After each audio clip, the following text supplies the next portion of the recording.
Hi friends, Prepared Suburbanite here. There's been an awful lot of talk over the last few days about birthright citizenship and the changes that Trump is actually suggesting, but it hasn't taken form yet.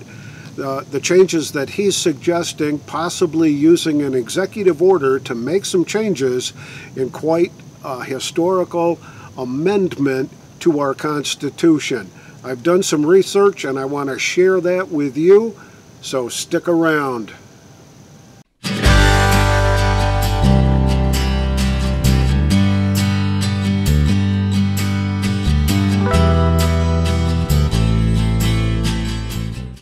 The whole concept of birthright citizenship takes its roots from the 14th Amendment that was ratified and made a part of the Constitution in 1868. The 14th Amendment acts to recognize all persons as citizens who do not owe allegiance to some other government when naturalized or born. So that's kind of where we want to start. Let me read the actual Section 1 of the 14th Amendment. All persons born or naturalized in the United States and subject to the jurisdiction thereof are citizens of the United States and of the state wherein they reside. No state can or shall make or enforce any law which shall abridge the privileges or immunities of citizens of the United States, nor shall any state deprive any person of life, liberty, or property without due process of law, nor deny any person within its jurisdiction the equal protection of the law. This has been in effect for 150 years.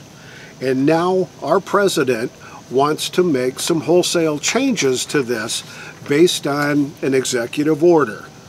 Well, let's talk about what the history behind this is.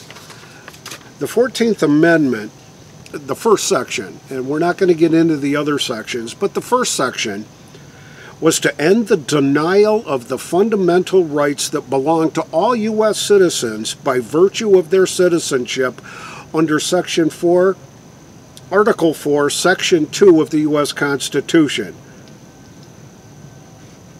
This took place right after the end of the Civil War. The 13th Amendment freed the slaves. The 14th Amendment basically gave them citizenship because they were born here. This whole idea that the founders had, that the authors of the 14th Amendment had, was to protect the blacks, the slaves that were held in the South, recently freed, but the South, the Democrats in the South basically, were trying to reduce them to be less than a person and certainly not grant them the privileges of being a citizen. The 14th Amendment was enacted to do away with that and ensure that the slaves had citizenship. The key phrase in the 14th Amendment is subject to the jurisdiction of. I've read arguments on both sides. One says that you cannot be a citizen if you owe allegiance to a foreign power or a foreign government. And it's been taken to mean that if you're here as an illegal alien, an undocumented foreigner, or whatever euphemism you want to use for being an illegal alien, and you have a baby here, that baby is conferred full citizenship by virtue of them being born here. Well, Trump has taken exception to that. And he's looking at those few words, subject to the jurisdiction of. A foreign national that is subject to the jurisdiction of their home country, whether it be Mexico, Guatemala, Honduras, Asia, somewhere in Asia, you pick the country, they're still subject to that government's jurisdiction. That gives us the power to deport them back to their country of origin, back to who they pledge their allegiance to. If you're here as a legal immigrant and you've gone through the vetting and you've gone through the paperwork and you're on your way to naturalization and you have a baby here, then the theory is that baby is granted citizenship because you are on the legal path to citizenship. So you can see that there's a big difference in being a legal immigrant versus being an illegal immigrant, according to this one argument that says subject to the jurisdiction of. Is an illegal immigrant subject to the jurisdiction of the United States? Do they owe their allegiance to the United States?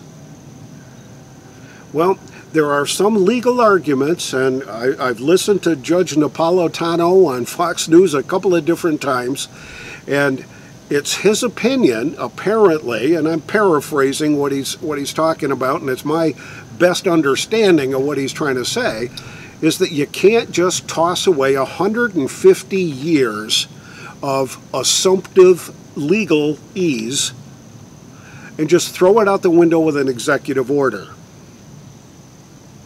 Because these people are truly under our jurisdiction, meaning that they can enter contracts, they can be arrested, they can be sued, they can sue other people, so they are subject to our jurisdiction.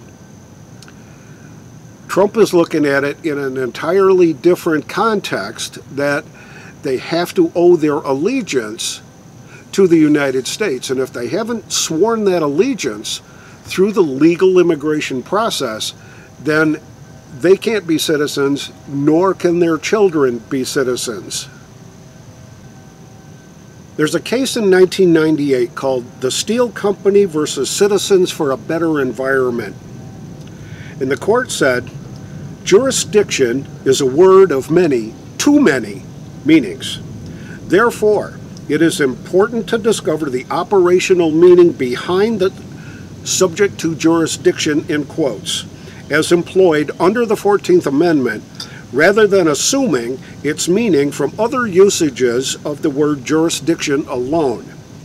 Senators Trumbull and Senator Howard provide the answer by declaring, quote, the provision is that all persons born in the United States and subject to the jurisdiction thereof are citizens. That means subject to the complete jurisdiction thereof. What do we mean by complete jurisdiction thereof? Not owing their allegiance to anybody else. That's what it means. So there's two sides to this coin. On one side, you've got folks that are saying subject to the jurisdiction of means complete jurisdiction of, and that if you are still a citizen of some foreign country, that you can't be a citizen of the United States, therefore your children born here cannot be citizens of the United States. On the other side of the coin, you've got the legal arguments that Judge Napolitano and others have espoused by saying Trump cannot make changes to the Constitution through an executive order. It takes an act of Congress, and it may take a referendum of the states to actually change the Constitution. I don't believe that that's really the case. I'm not a lawyer, but I do think I have some common sense. What I think Donald Trump is up to with this is to get that question out in circulation. Let's let people talk about the difference in the interpretation of what this really means under the jurisdiction of. There may be a lot of legal mechanics on how it needs to be addressed, on how it needs to be changed, what processes you have to go through to make sure that the changes are going to be legal, if there is really a change. But you know what's going to happen? He's going to do the executive order or something similar, and it's going to be immediately challenged, and it's going to go through the legal system, and it's going to rise its way all the way to the Supreme Court. And the Supreme Court, doing what it's supposed to be doing according to the Constitution, is to take this very ambiguous statement under the jurisdiction of and give it some real legal meaning. That they're going to look at the history, they're going to look at the court cases, they're going to look at the Constitution, they're going to look at what the framers were thinking, they're going to look at the authors of the 14th Amendment and what they said about it to make their decision on what the definition really is. That's what needs to happen. That's what's going to happen.